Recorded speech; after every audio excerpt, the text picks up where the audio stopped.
ਅੱਜ ਦਰਬਾਰੇ ਖਾਲਸਾ ਦੇ ਸੱਤ ਪੰਜਾਬ ਦੀ ਪ੍ਰੋਗਰਾਮ ਦੇ ਵਿੱਚ ਜੁੜੇ ਹੋਏ ਸਾਰੇ ਹੀ ਸਤਿਕਾਰਯੋਗ ਸੱਜਣਾਂ ਨੂੰ ਜੀ ਆਇਆਂ ਕਹਿੰਦੇ ਆ ਜੀ। ਬਹੁਤ ਬਹੁਤ ਧੰਨਵਾਦ।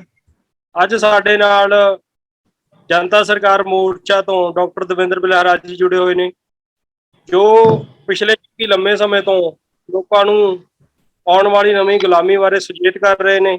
ਜਿਹੜੇ ਨਵੇਂ ਕਾਲੇ ਕਾਨੂੰਨ ਆ ਰਹੇ ਨੇ ਉਹਨਾਂ ਵਾਸਤੇ ਪੂਰੇ ਜ਼ੋਰ ਸ਼ੋਰ ਨਾਲ ਲੋਕਾਂ ਨੂੰ ਪੂਰੇ ਭਾਰਤ ਦੇ ਵਿੱਚ ਇਹ ਹਰ ਜਗ੍ਹਾ ਜਾ ਕੇ ਸੁਚੇਤ ਕਰਨ ਲੱਗੇ ਹੋਏ ਨੇ। ਤੇ ਹੁਣ ਅਸੀਂ ਧੰਨਵਾਦ ਕਰਦੇ ਹਾਂ ਸਰਦਾਰ ਕੁਲਦੀਪ ਸਿੰਘ ਮਧੇਕੇ ਜੀ ਦਾ, ਜਿਨ੍ਹਾਂ ਨੇ ਸਾਨੂੰ ਇਸ ਪਲੇਟਫਾਰਮ ਤੇ ਅੱਜ ਬਲਿਹਾਰਾ ਜੀ ਨਾਲ ਮਿਲਾਇਆ, ਤੇ ਕੁਲਦੀਪ ਸਿੰਘ ਜੀ ਨਿਹਾਲੂਵਾਲ ਜੀ ਜਿਨ੍ਹਾਂ ਨੇ ਸਾਨੂੰ ਇਹਨਾਂ ਨਾਲ ਮਿਲਾਇਆ। ਤੇ ਹੁਣ ਮੈਂ ਬਲਿਹਾਰਾ ਜੀ ਨੂੰ ਬੇਨਤੀ ਕਰਦਾ ਡਾਕਟਰ ਸਾਹਿਬ ਨੂੰ ਵੀ ਉਹ ਆਪਣੇ ਕੀਮਤੀ ਵਿਚਾਰ ਸਾਡੇ ਨਾਲ ਸਾਂਝੇ ਕਰਨ। कुलदीप जी, आज इसका मीटिंग का मकसद क्या है अपना, मतलब बेसिकली थोड़ा सा स्पष्ट कर दीजिए। डॉक्टर साहब, तो यही जो अभी जो चल रहा है ये सारा तामझाम पूरे दुनिया भर में, उसके बारे में आप बल्कि एक, क्योंकि जो हमारे साथ में जो लोग जुड़े हुए हैं उनको एक बेसिक जानकारी के भी चल क्या रहा है बेसिकली ये जो 25-30 मिनट में आप मिनट में दे सकते हैं। ठीक है, ठीक है। तो अपने साथ जो जुड़े हुए हैं वो सभी किसान हैं या फिर वो सर्विस क्लास भी है? सभी किसान हैं, सर्विस क्लास भी है, तो कारोबारी भी है। ओके, तो मैं फिर हम तीनों को ही ध्यान में रख के बात करेंगे, क्योंकि तीनों क्लास अगर हैं, सर्विस क्लास भी और किसान भी और जो व्यापारी वर्ग है वो उसको भी, और आपको मालूम पड़ेगा कि असल में हो क्या रहा है ताकि आगे की तैयारी आप लोग कर सको। तो मोटे मोटे तौर पे मैं ये कहूंगा कि दुनिया के कुछ लोगों ने, दुनिया के चंद लोगों ने, जैसे कुछ लोग कह देते हैं कि पूंजीपति लोगों ने, तो आपको ये समझना बहुत जरूरी होगा कि वो पूंजीपति लोग कौन हैं। पहले नंबर पे वो पूंजीपति लोग हैं, फोर्ब्स जो पत्रिका आती है उसमें एक टर्म होती है जिसका नाम होता है फॉर्च्यून 500। जिन साथियों को टर्मिनोलॉजी में कोई दिक्कत आए, अगर जैसे कोई किसान साथी हैं और वो कम पढ़े लिखे हैं, तो इस वीडियो को दोबारा से सुन लेंगे तो आपको जो शब्द मैं बोल रहा हूं उस शब्द को आप गूगल सर्च कर लेंगे तो वहां से आपको आइडिया आ जाएगा कि मैं क्या बोल रहा हूं। तो कुछ इन जानकारियां गूगल पे नहीं है तो वो उस पे डार्क वेब पे मिलेंगी। तो डार्क वेब की कोई जानकारी अगर चाहिए, मान लो जो गूगल नहीं दे रहा, क्योंकि गूगल केवल उतना ही देता है जितना आप लोगों को बकाना है, असली जानकारियां वहां से नहीं मिलेंगी, वहां से उसके लिए आपको रिसर्च करनी पड़ेगी और वो डॉट्स कनेक्ट करनी पड़ेगी। तो फोर्ब्स पत्रिका फॉर्च्यून 500 की एक लिस्ट जारी करती है जिसमें वो बताती है कि दुनिया के सबसे अमीर 500 लोग कौन हैं, या दुनिया की सबसे ज्यादा कैपिटल वाली 500 कंपनियां कौन सी हैं। उन कंपनियों के मालिकों ने ये प्लान किया कि आपका ये हाथ रेज हो रखा है, इसको आप वो कर लीजिए नॉर्मल। तो उसमें ये लोगों ने प्लान किया 2019 के अंदर कि भाई हमने पूरी दुनिया को हम लोग खाने को दे रहे हैं, तो क्यों ना जब खाने को ही हमने देना है पूरी दुनिया को, तो क्यों ना हर चीज के ऊपर फिर हमारा ही कब्जा हो। और फिर ये कोशिशें जो हैं लगातार, वेस्ट की जो कोशिशें हैं वो लगातार रही हैं कि जो ईस्ट है, जितना भी हमारा पूर्वी जो दुनिया का गोलार्ध जिसको हम लोग ये लोग बोलते हैं, उसके ऊपर काबू करने का। ये 1600 में भी आई थी ईस्ट इंडिया कंपनी। इसमें बाकायदा ईस्ट इंडिया की जो कंपनी थी वो व्यापार करने के उद्देश्य से आई थी। मकसद क्या था कि यहाँ के जो संसाधन है उनको ले जाना और वहां से फिर पका, मतलब यहाँ से कच्चा माल ले गए सस्ते रेट पे और वहां से तैयार माल जो है दे दिया। तो दोनों ही केसेस में पहले तो संसाधनों का ह्रास होता है उस कंट्री के, और फिर बाद में उसको महंगा पैसा दे करके, या पहले तो जो ट्रांजैक्शन होती थी वो पैसे की से कम और चीजों में ज्यादा होती थी, और उसमें भी सबसे ज्यादा जो व्यापार का जो जरिया था वो सोना और चांदी था। तो ओवर द टाइम पीरियड इन्होंने क्या किया, सोना और चांदी हमारा लगभग सारा का सारा खाली कर दिया लगभग हर देश के अंदर, और फिर सोने चांदी से बराबरी करनी शुरू कर दी इन्होंने टोकन से, पैसे से, जिसको बाद में फिर पैसा बोल दिया। नोट था वो, एक्चुअली नोट बना के दे देते थे कि हमारे पास इतना सोना या चांदी पड़ा है और उसके बराबर में हम इतना रुपया देने का, हम धारक को इतने रुपए देने का वादा करते हैं। और बाद में फिर वो सारा चेंज होते होते वो फिर डॉलर के बराबर, पहले सोने के बराबर पैसा होता था, फिर डॉलर के बराबर होने लग गया, और अब जो है वो डॉलर भी अब खत्म होने वाला है, पैसा भी अब खत्म होने वाला है, अब केवल अंकों में एक नंबर रह जाएगा जो कंप्यूटर पे एक नंबर है। नोट भी आपके धीरे धीरे खत्म हो रहे हैं। तो जैसे जैसे सामान नहीं रहेगा बदले में देने के लिए, वैसे वैसे हम लोग वहां डिपेंडेंट हो जाएंगे जहां सेंट्रलाइज जहां से है, यानी ऊपर से जहां से चीजें आ रही हैं। तो इनका जो मकसद है वो क्या है कि जैसे आप अपने आसपास देखोगे, आपका जो स्कूल का जो बिल्डिंग है वो एसएससी की बिल्डिंग है, आप कहीं भी रहते हो तो सरकारी जो स्कूल होगा आपका, वो उसको बनाने का जो पैटर्न है वो वही है जो आपके आसपास सचिवालय बनाने का है, जो आपके पास तहसील अफसर दफ्तर बनाने का है, जो कोर्ट जिस ढंग से बनाई जा रही है, जिस तरीके से बनाई जा रही है, ईंटों का जो स्टाइल है, वो बिल्कुल डिट्टो एक ही है जो ऊपर से आ रहा है, और वो वर्ल्ड बैंक पैसा दे रहा है, ये सबको मालूम है। अब वर्ल्ड बैंक को पैसा कौन दे रहा है? यूनाइटेड नेशंस का जो ऑर्गेनाइजेशन है उसको पैसा देने में अमेरिका एज अ कंट्री सबसे ज्यादा टॉप में है, और उसमें भी जो आज के टाइम पे जो सबसे ज्यादा पैसा दे रहा है वो रॉकफेलर, रॉथस्चाइल्ड और बिल गेट्स दे रहा है। यानी ये तीन चेहरे इन्होंने प्रमोट किए हैं, ताकि आने वाले टाइम में जब ये किसान या फिर जब कोई तबका किसी देश के अंदर क्रांति होती है, तो उस देश के लोग जब अगर किसी को जाके टक्कर मारने लगे तो दुश्मन दिखना तो चाहिए कि कौन दुश्मन है। तो उसके लिए उन्होंने तीन लोगों को आगे कर दिया फिलहाल के लिए। आप देखेंगे जिस भी कंपनी के अंदर कोई भी आप थोड़ा सा गहराई से जाएंगे तो आपको इनके कहीं ना कहीं फुटप्रिंट मिलेंगे। जैसे मैं आपको थोड़ा सा एग्जांपल देता हूं, जितना भी पेट्रोलियम इंडस्ट्री है उसके ऊपर रॉकफेलर फाउंडेशन का कब्जा है। फिर उस पेट्रोलियम को जो साफ करने के बाद में, जो पेट्रोल डीजल को साफ करने के बाद में जो केमिकल्स बच जाते हैं, उस केमिकल से ये फर्टिलाइजर और ये जो मतलब डीएपी, फर्टिलाइजर, इंसेक्टिसाइड, पेस्टिसाइड्स वगैरह बनाते हैं, ये केमिकल ही होते हैं एक्चुअली। तो इन पे भी रॉकफेलर फाउंडेशन का ही कब्जा है, रॉकफेलर फैमिली का मतलब ऐसे। तो कहीं ना कहीं आप इन कंपनियों के अंदर जाओगे ना, जैसे बीज कंपनी है मोनसेंटो, आप मोनसेंटो के अंदर जाओगे वहां आपको रॉकफेलर बैठा मिलेगा या बिल गेट्स बैठा मिलेगा। इसी तरह से दूसरी किसी कंपनी के अंदर आपको यही लोग बैठे मिलेंगे। और फिर इससे जो केमिकल से बचने के बाद में, एक सेकंड के लिए होल्ड करिएगा।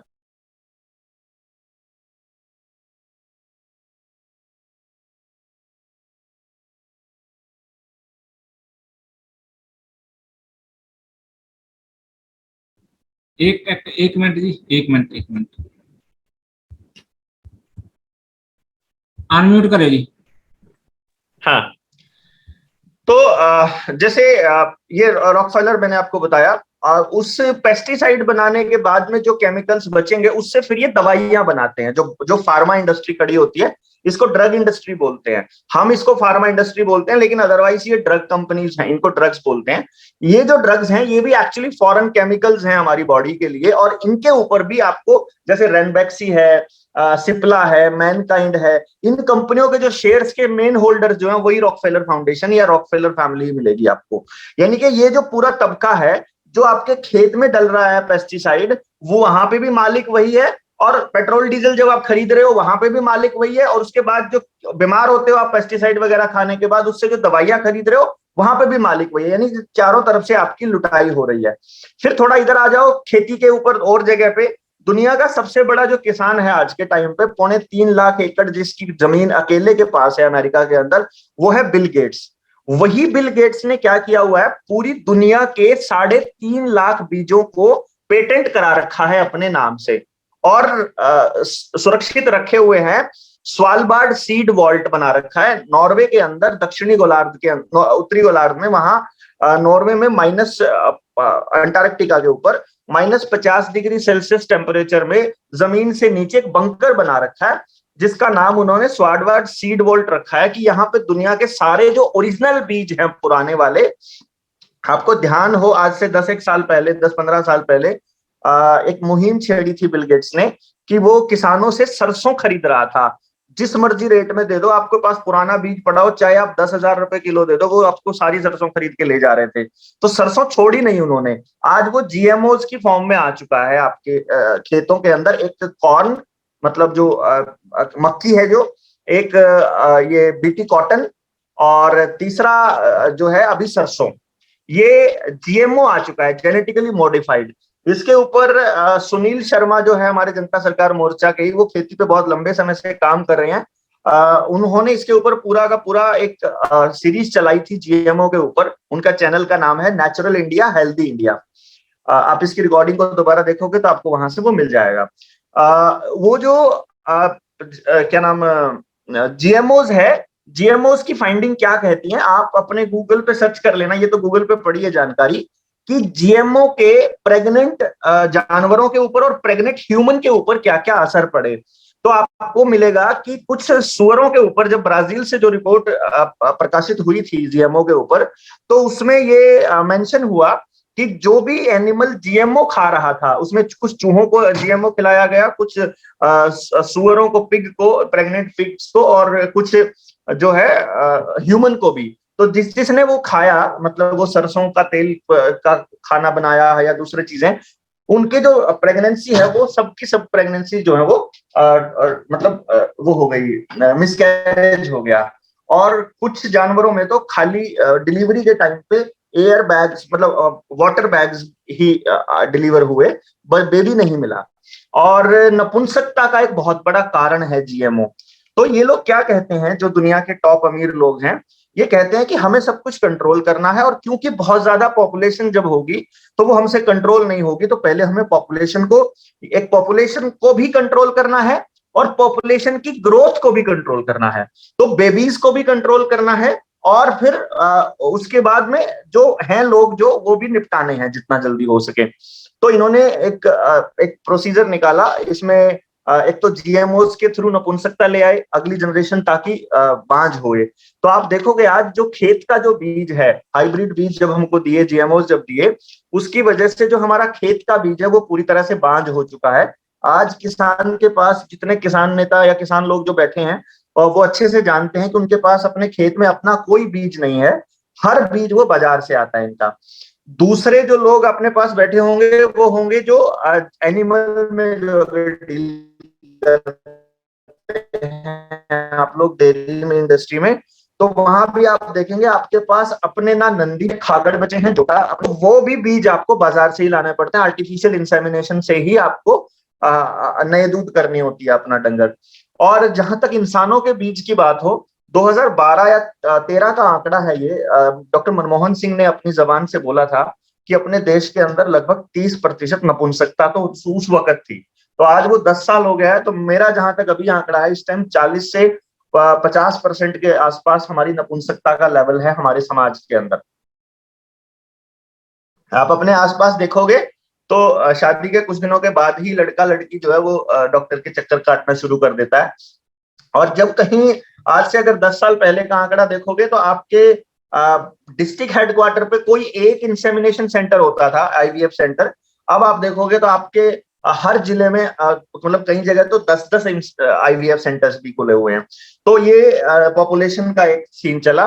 फिर ऊपर से ये जो वैक्सीन हैं, ये अब इन्होंने सोचा कि हम सबको तो इतना नहीं मार पाएंगे, तो फिर इन्होंने वैक्सीन के अंदर ग्राफीन ऑक्साइड डालना शुरू किया और कुछ नैनो पार्टिकल्स डालने शुरू किए।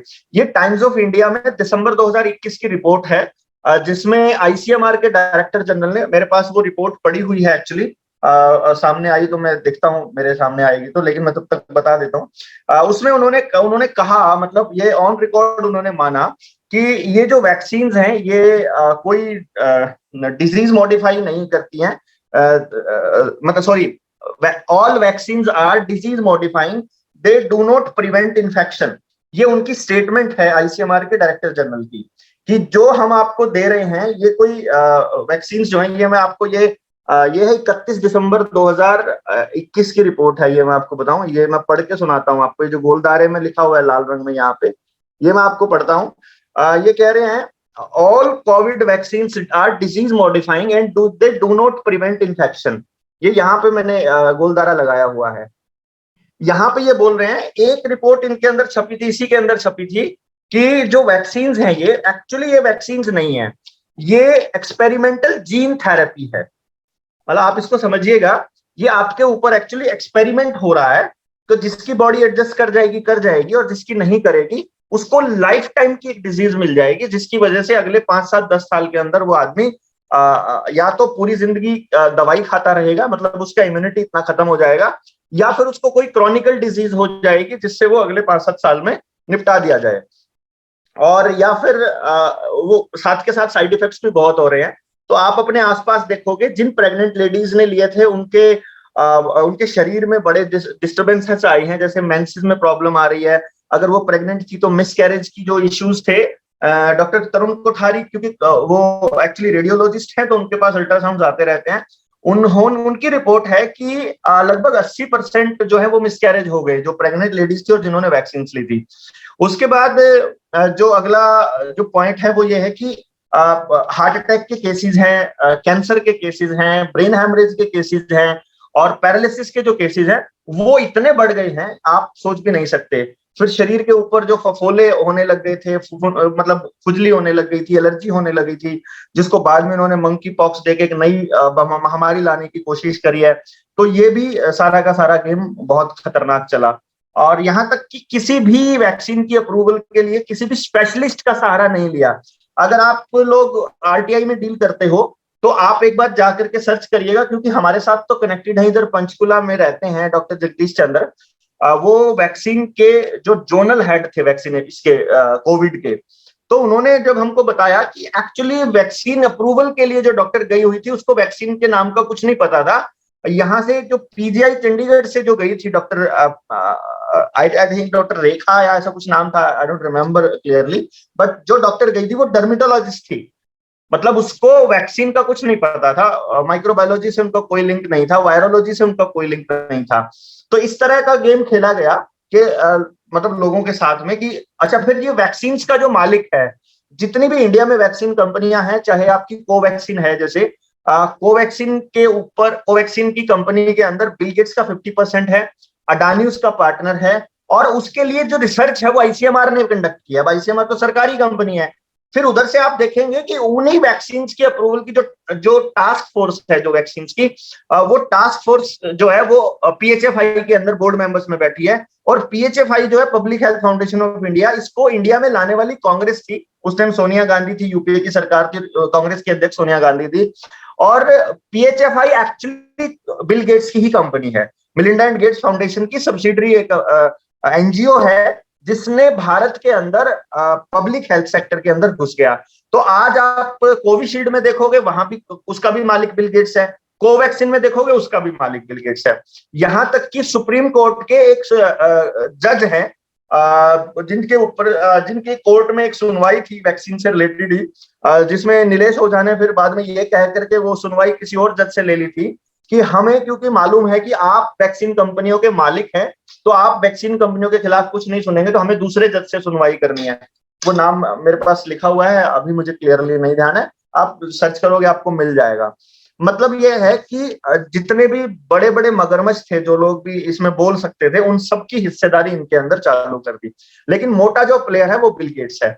इंडिया के अंदर ये वैक्सीन बनाने का जो सिलसिला है सबसे ज्यादा बनाई गई, जिसको प्रचारित ये कहकर बनाया गया कि इंडिया ने पूरी दुनिया को वैक्सीन दी। उसका कारण यह था कि इन वैक्सीन के अंदर एल्यूमिनियम हाइड्रोक्साइड जेल यूज होता है, और aluminium hydroxide gel actually cancer कारक है, और भारत में सबसे ज्यादा एल्यूमिनियम मिलता है। छोटे होते अगर किसी ने पाठ पढ़ा हो कि सबसे ज्यादा धातु कौन सी पाई जाती है भारत के अंदर, तो वो एल्यूमिनियम है। तो एल्यूमिनियम इनके अंदर यूज होता है। फिर ग्रेफीन ऑक्साइड के बारे में डॉक्टर पैब्लो कार्टो जो जर्मनी के थे वायरोलॉजिस्ट, उन्होंने इसके ऊपर पूरा स्पेक्ट्रम एनालिसिस किया था, और उन्होंने जब ये देखा कि इस जो ग्रेफीन ऑक्साइड अगर बॉडी के अंदर चला जाता है उसके दो तरीके हैं। मान लो आप, क्योंकि ये इंटरमस्कुलर हैं सारी की सारी वैक्सीन, तो जब मसल के अंदर गई, कई बार ये हमारे मसल में ही रह जाती है और कई बार ये नर्व के अंदर चली जाती है, नस के अंदर। तो नस में ये ब्लड के साथ सर्कुलेट होना शुरू हो जाता है, और बहुत नैनो पार्टिकल्स हैं, बहुत छोटे, जो हमें नंगी आंख से नजर नहीं आते, लेकिन वो अंदर अगर उसको स्टडी किया जब उन्होंने स्पेक्ट्रम को, तो उसमें पाया वो बिल्कुल ब्लेड की तरह है। मतलब वो जैसे आप ये समझो कि नाली में अगर ब्लेड जो है वो दो धारी, जैसे शेविंग वाले ब्लेड होता है, दोनों तरफ उसके ब्लेड होता है, अगर वो तैर रहा हो तो जब तक स्मूथली तैर रहा है। पानी अगर स्पीड से बहने लग जाएगा तो वो अंदर की दीवारों को काटेगा। ऐसे ही इन्होंने क्या किया कि कुछ अगर आपकी नसों में वो चल रहा है और आप कोई भी एक्साइटमेंट वाला काम करते हो, तो एकदम से आपकी अंदर की नसों को काट के वो ग्रेफीन ऑक्साइड जो है, वो ग्रेफीन की जो लेयर है, मैंने एक वीडियो भी बनाई थी, पड़ी हुई है मेरे चैनल लीडर इंडिया पे, तो वो मैंने उसकी वीडियो, उनकी वीडियो शेयर की थी, बाद में मेरा चैनल भी उड़ा दिया गया था इसी वीडियो की वजह से। उसमें पूरी वीडियोग्राफी थी इसकी। तो वो अंदर की जो उसको एपिथेलियम को काटते, एपिथेलियम बोलते हैं उसको, अंदर की काट काट के फिर वो बाहर निकल जाती है। और उससे आदमी ब्लीडिंग होके, कई कई लोगों को हार्ट अटैक जब आया तो मुंह से भी ब्लीडिंग हुई, और जब अंदर ऑटोप्सी हुई उनकी तो अंदर भी ब्लीडिंग हो रखी थी, तो वो अंदर से काट के और इंटरनल ब्लीडिंग से वो लोग मरे थे। तो आपने देखा होगा जो ग्राउंड के अंदर हार्ट अटैक से मरने वाले प्लेयर्स ढेरों मतलब वीडियोस अवेलेबल हैं, कई सौ प्लेयर्स ऐसे हैं जो ग्राउंड के ऊपर खेलते खेलते गए हैं। चाहे सेरेना विलियम्स का खेल हो, चाहे एंडी मुरे, एंडी मुरे नहीं था वो, ये था प्लेयर था एक, नडाल ही था शायद, जब वो कह रहा था कि मेरी अब स्टेमिना नहीं रहा वैक्सीन लेने के बाद में। जोकोविच ने तो ली ही नहीं थी वैक्सीन, वो तो अपना ग्रैंड स्लैम भी छोड़ने को तैयार था इसके पीछे, क्योंकि जोकोविच भी वैक्सीन कंपनी का मालिक है, तो उसे मालूम था कि इसके अंदर एक वैक्सीन कंपनी में उसकी पार्टनरशिप है, तो उसको मालूम है कि इनके अंदर क्या होता है।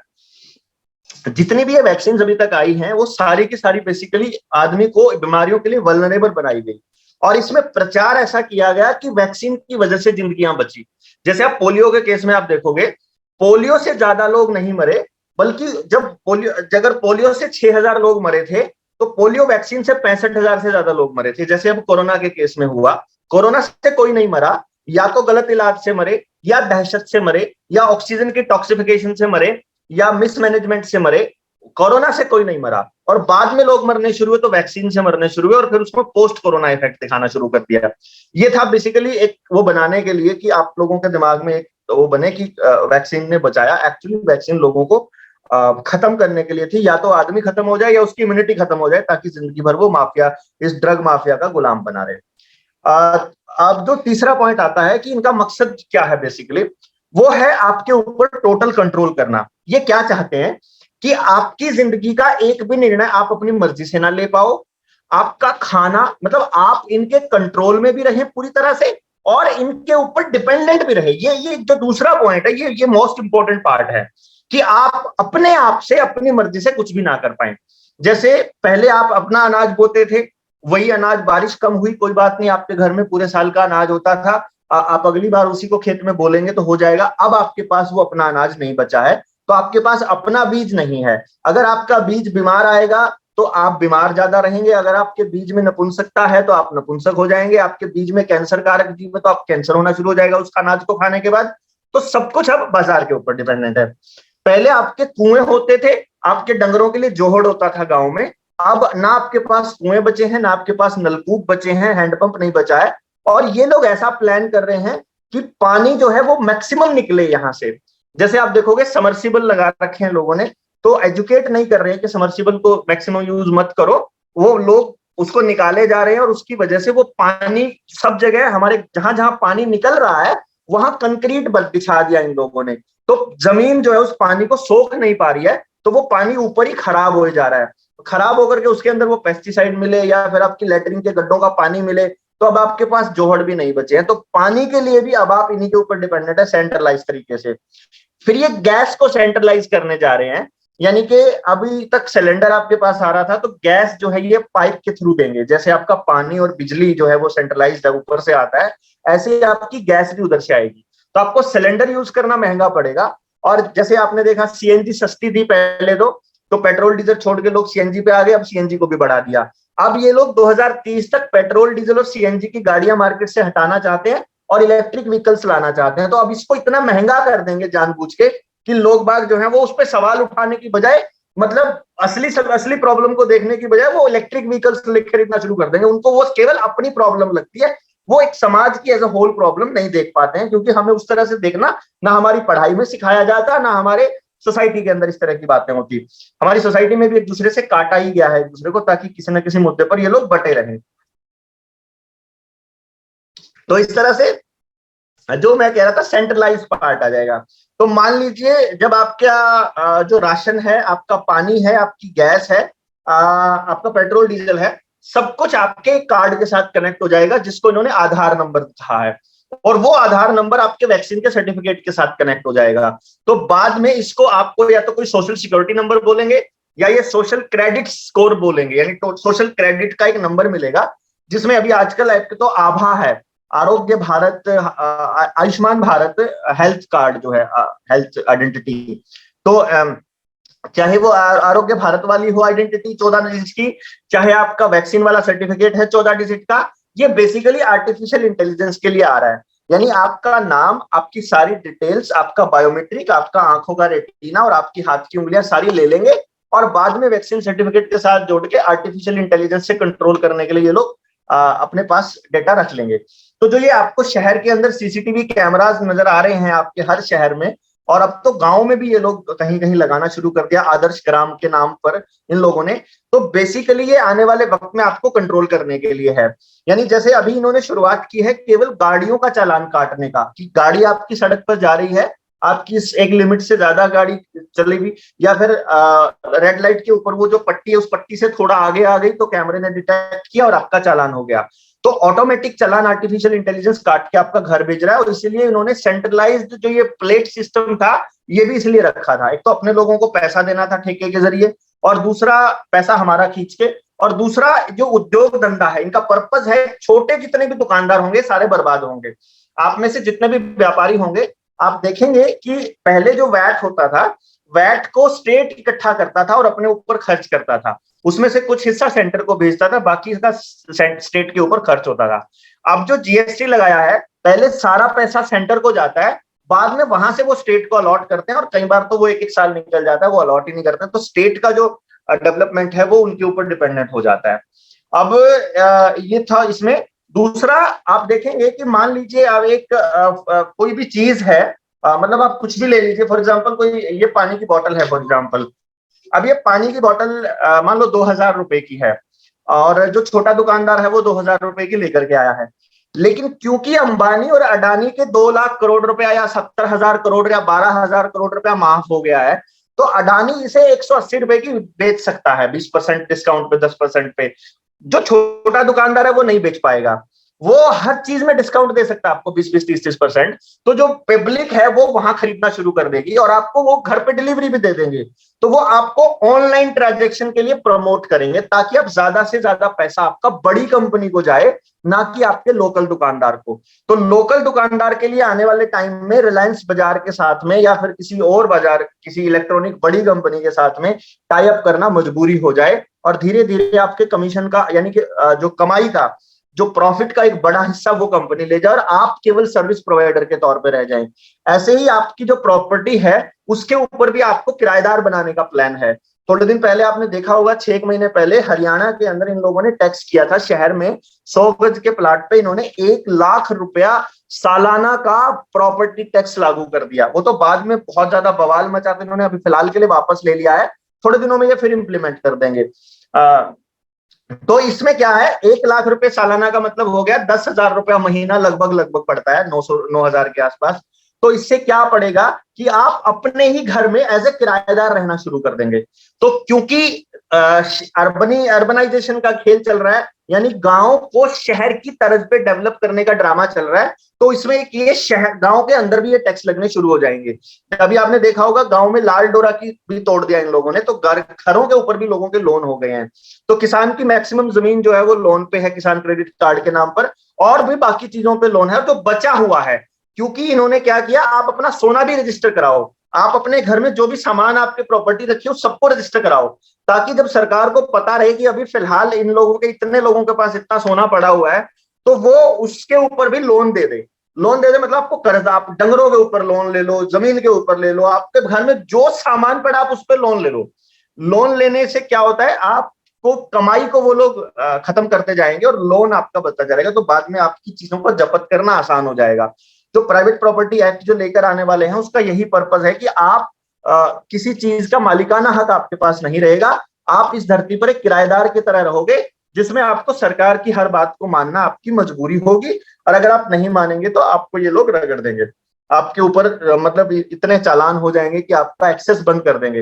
इन्होंने थोड़े दिन पहले आपको चेक किया था इस बात के लिए कि आप अगर वैक्सीन का दूसरी डोज नहीं दिखाओगे, सर्टिफिकेट नहीं दिखाओगे, तो आपको तनख्वाह नहीं मिलेगी, आपको उस पर जाने नहीं देंगे, नौकरी पे नहीं जाने देंगे, आपको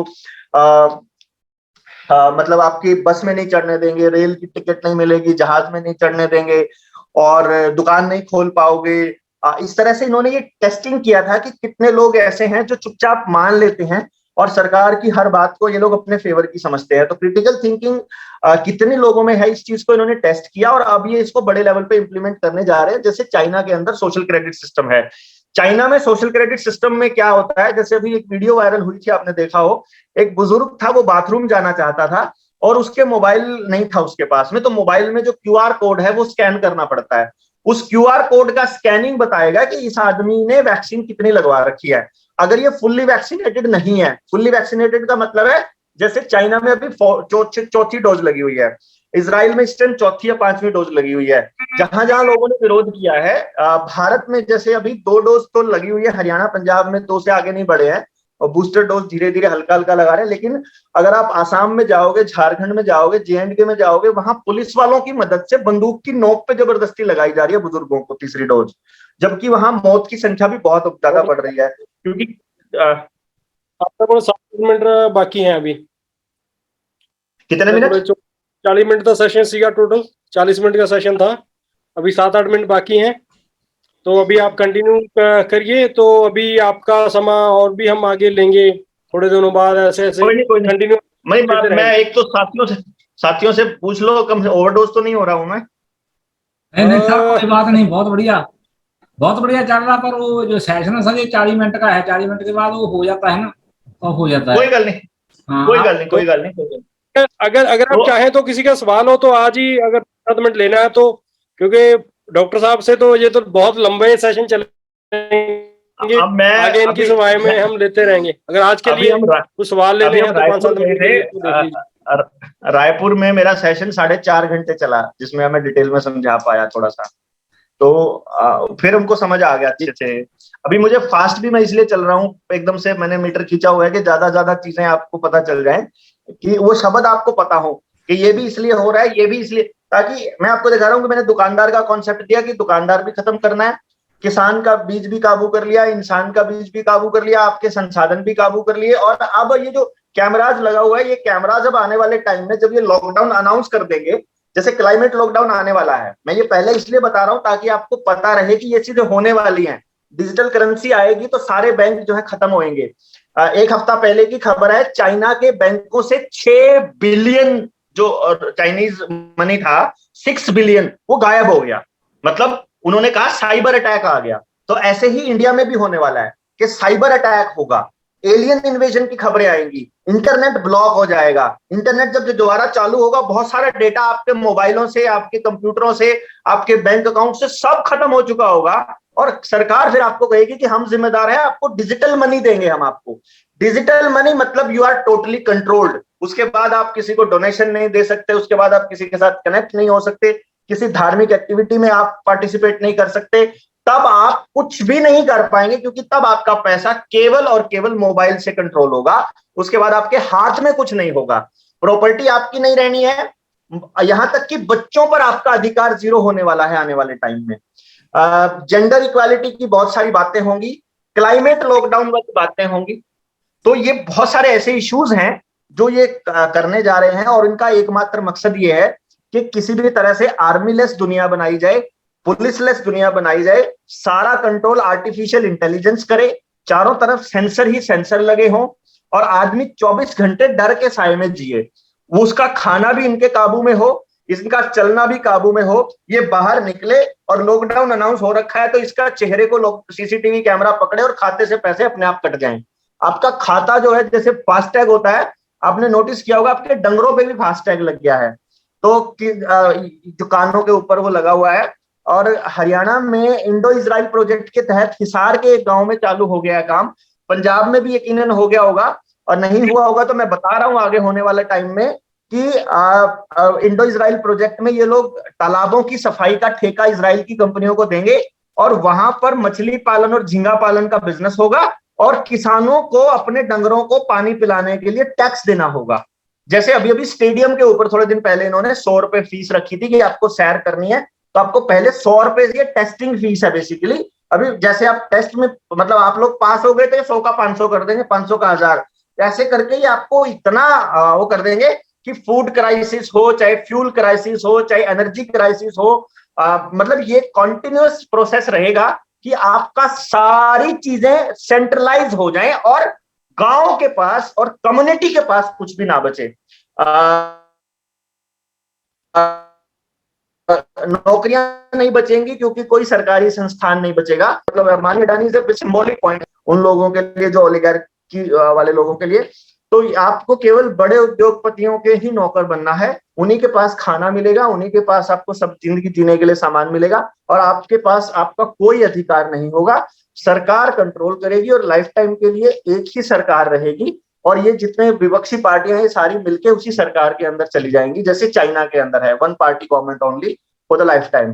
तो ये लोगों को निकलना होगा अपने बच्चों के लिए बेसिकली, और कोई रास्ता है नहीं है। या तो आप बिल्कुल क्योंकि एक बार करेंसी डिजिटलाइज हो गई उसके बाद आप कुछ भी नहीं कर पाएंगे और ये लोग किसी भी तरह से जल्दबाजी में लगे हुए हैं कि डिजिटल करेंसी को किसी भी तरह ले आए। और अभी इस मानसून सत्र में, जो कि मानसून सत्र शुरू हो रहा है जुलाई के दूसरे हफ्ते में, इसमें ये लोग लेके आ रहे हैं, पॉसिबिलिटी है पूरी, हालांकि बहुत सारा बवाल मचा है नेशनल हेल्थ बिल के ऊपर और WHO की जो ट्रीटी है उसको भी साइन करने का बहुत दबाव है।